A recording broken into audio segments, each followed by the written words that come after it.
Well,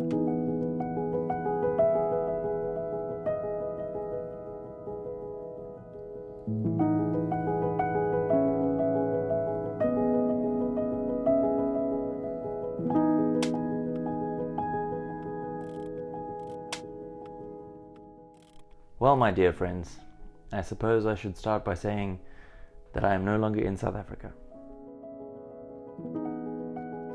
You see, about 2 years ago, Sonia and I decided to set 2020 aside and take that year to travel around Europe. But something happened, I can't really remember what, and we weren't allowed to travel for about 2 years. Then we had a baby. Now, at the end of 2021, we were allowed to travel back to Europe again. And so Sonia and I booked our tickets, and in the space of 5 days, packed up our entire house, sold all of our things, and moved all the way to York for about a month.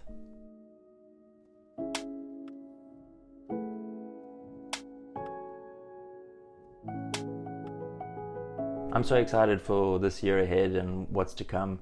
We don't really have a plan of what we're doing. We just know where we want to go, and we're going to book and travel as we go. We're buying a car, we're driving to Scotland next week, but for now, we're in York. And let me tell you something, York is beautiful.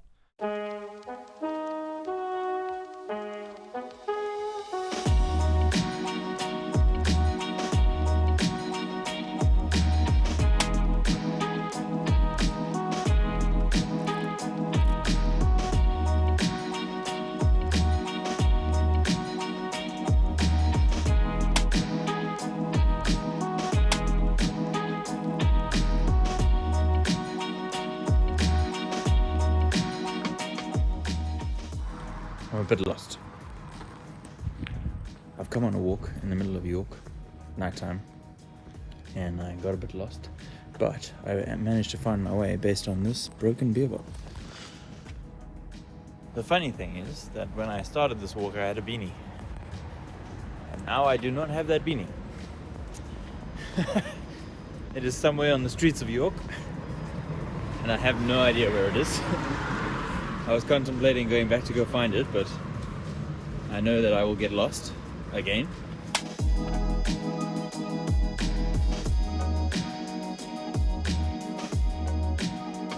The film that I'm shooting in question is an Ilford film stock. I forgot the name of it. Instead of being a black and white developed film stock, as in like you use black and white chemicals, you actually use C41 chemicals to render the image on this celluloid, which I have never experienced before in my life.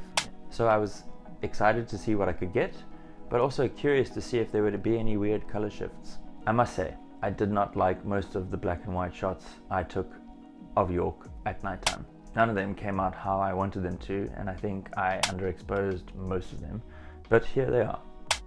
2 things from that walk that I will take with me forever and always. Never underestimate the power of a proper tripod.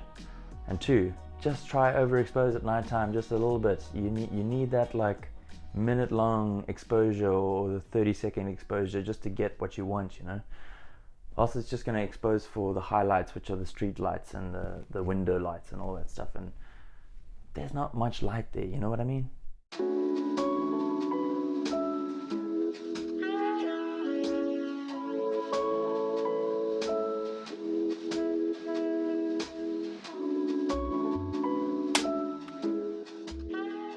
My first entry into the world of photography came through the art of street photography. People like Joel Meyerowitz, Vivian Maier, Henri Cartier-Bresson. I love their work, and I'm so inspired by how they can create meaning in their shots. Joel Meyerowitz is a perfect example. So I headed out into the streets and pointed my camera at people, and I took their photographs without them knowing.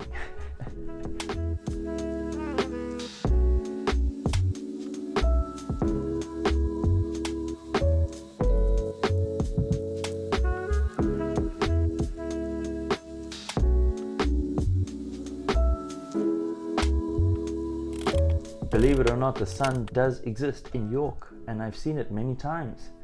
Even though it's freezing cold and even though it snowed yesterday, I saw sunlight, and I used it a lot in all of these shots, and it makes York look richer and warmer and just a lot, more hot than it actually is. It was like 5 degrees yesterday, and the day before that it was like -1. So that's an adjustment I have to make as an African.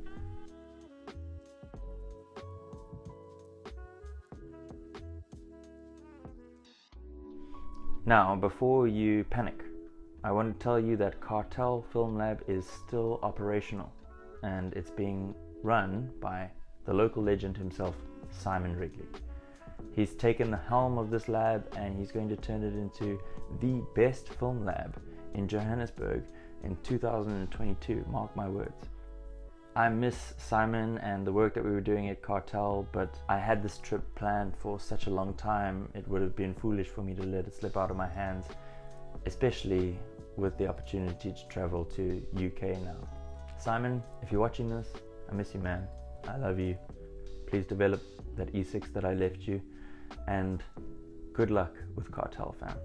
You can support our film lab at the link below, and if you do that, just say a hi to the local legend from me.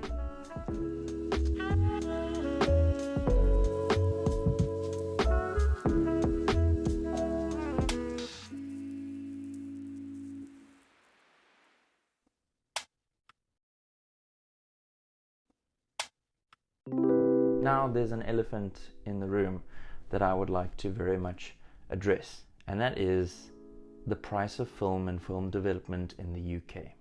Astronomical is what it is. Double the price of South Africa is what it is. I'm a little bit overwhelmed by the price of film and developing, and going from owning a lab and developing and scanning all of my own film to owning none of that equipment anymore and relying on labs here is something that I am grappling with. So yeah, I guess what I'm trying to say is that some of these shots in this video are digital, and I feel dirty, and I apologize. But it's fun shooting digital again. I got this. Let me get it actually. I think you'll forgive me for shooting this bad boy. This is the Fuji X100S. Oh! And oh my goodness, it is a sexy camera. Look at this. It looks like an old film camera. Everyone thinks, when I whip this out, they're like, oh, you're shooting film. And maybe I am. Maybe I use it because it looks like a Leica. But this is like, I love this camera. It's so much fun to use. I love film. There's no ways that the images in this will ever come close to celluloid, in my opinion. But it is fun to shoot. And if you do have a digital camera, give it some love every now and again. Kiss it on the booty and say, I missed you. That's it, homies. Thank you so much for watching this video. I'm so excited to take you on a journey with me in 2022. I will see you all again when I am in Scotland.